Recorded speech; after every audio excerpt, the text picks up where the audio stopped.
This is Lisa from Mobile Tech Review, and this is the 2024 edition of the iPad Air. It's always available in several playful colors, but the more interesting thing this time is for those of you who always wanted a bit larger. Now there's an 11-inch, as there was before, and a 13-inch, which is what we have here. So you're not getting upsold to the much more expensive iPad Pro just because you want that bigger display. What else is going on here? We're going to find out now. All right, Apple hasn't refreshed the iPad Air since 2022. There's so many generations, we're not even going to talk generation numbers anymore. But that one had the M1 processor, only available in an 11-inch size.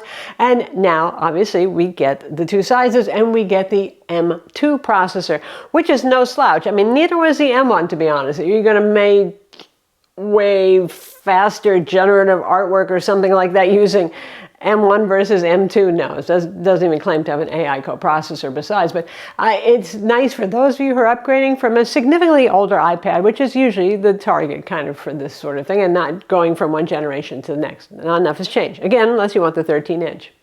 You get 8 gigs of RAM standard. That's pretty good. That's the same thing you're going to get on an iPad Pro in 2024, unless you opt for the 1 or 2 terabyte storage models, which cost as much as your kid's first used car, so expensive, right? And that's one of the selling points of the Air. You don't want the base model, which is $350 now, because you want the nicer display. That one's still on the Bionic series processor, not the M series, but you don't want to break the bank. So $599, call it $600 for the 11-inch, and $799 for the 13-inch, which, by the way, is 12.9-inch. Unlike the Pros, where 13-inch really is 13 inches here, they're kind of rounding upward. And now a shout out to our video sponsor, trendmicro Premium Security Suite, your maximum security protection for all of your devices. In fact, you get coverage for not one device, but 10 devices, and it covers Windows, Mac, iOS, and Android, so your whole family is covered here. And it's their most comprehensive solution. So, you might think, oh, hey, I'm buying a tablet. I don't have to worry so much about viruses and stuff like that. But there's a lot more to security these days than just that. For example, you get VPN protection. You get dark web monitoring and ID protection. And it also includes parental monitoring, malicious website blocking, and settings so you can block certain sites for children. Because tablets, children, boy, do they go together like peanut butter and jelly, right? It's going to happen. And of course, you do get virus protection and 24/7 help desk support should you happen to need it.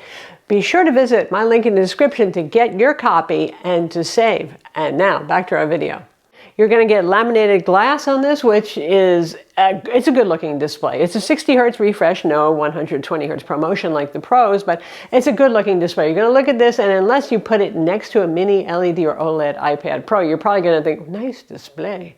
So, things like watching movies, one of the things people like to do with their iPads, right? And you've got stereo speakers, landscape orientation on this, and they sound pretty good. Are they quad stereo fancy speakers, every bit as good as a Pro? No, obviously not. That's why this costs less, right? It's the middle tier. For people who want a nice iPad, not the base, but they don't want to go the full Monty. The FaceTime camera on the front is now in landscape orientation, so nobody's going to think you're looking down sideways at them like it used to be if you're doing Zoom calling and other stuff. We still have 12 megapixel front and rear cameras. That hasn't changed so much. The overall design of the iPad hasn't changed so much, other than stretching it larger for the 13-inch. So not a lot of difference elsewise. You get Wi-Fi 6E with Bluetooth 5.3, that's up from just Wi-Fi 6, and yes, there is optional cellular or 5G, which is sub-6 with gigabit LTE as well for those who need to go and get data on the go. In the United States, that's eSIM only. There is no SIM card slot. 20-watt charger in the box in the United States with the usual short USB-C cable. Various countries may have different stuff in the box. If it's different in your country, don't blame me. Battery life, the same claimed battery life as previously with iPads, which is a pretty competent, on average 10 hours or so. The displays is interesting. Between the 11 and the 13-inch, it's a 500 nit display on the 11-inch and a 600 nit on the 13-inch. Why? Don't know. P3 wide color gamut, again 60 hertz there, and there's no nano glass option there. It's only the standard glossy display on that. Likewise, we still have Touch ID, no Face ID yet. I wish we did, because boy, that is just so seamless. And it's still on the shorter side. So if you're using it primarily in landscape, it can be kind of annoying, the location of that, but Oh well. New now is the ever-confusing lineup of Apple accessories. Here we have the new Apple Pencil Pro, which if you watch my iPad Pro 2024 review, you know about. So it's a lot like the outgoing Apple Pencil that connected magnetically and charged and paired magnetically, but now it has haptic feedback and it has the squeezy thing, so you can squeeze it and you can bring up a tool palette, for example, in an app, and you can potentially get feedback for scratchiness of pencils and all that sort of thing if apps choose to implement that sort of thing.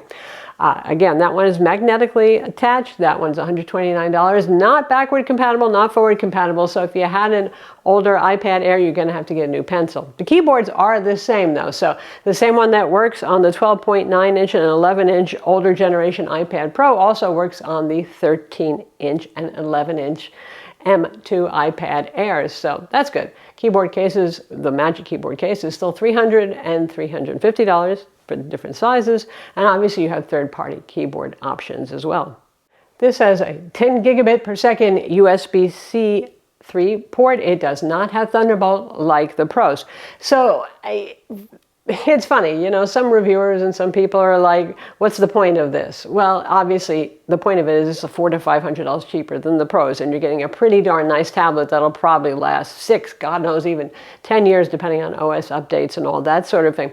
Is it everything that a Pro is? Obviously not. But one thing to also consider is when they get even cheaper, the older generation, the 2022 release iPad Pros, for example, the 12.9-inch and the 11-inch there with the M2 processor as well, same performance level as we see here, by the way. You know, obviously you're going to get mini LED display on the bigger one, an even higher quality 11-inch display, 120 hertz ProMotion, other niceties, better audio, all that sort of thing. So if you can find the previous generation iPad Pro, then also that is worth considering. But the thing is, probably they're not going to be on the market forever unless you want to start considering used stuff. So looking forward at this, you're watching this 9 months from now, and probably that won't be an option so much as buying one of these. Will you be happy if you get one of these? My guess is yes. It's a darn nice, fast tablet with a very pleasing display, even if it is IPS and not some fancy technology. And with Apple's years of OS updates and all that sort of stuff on board, it's a good enough product, certainly. Beyond that, it's still an aspirational product, even if it's not the top of the line. I'm Lisa from Mobile Tech Review. Be sure to subscribe to our YouTube channel for more cool tech videos. And thumbs up if you like this vid.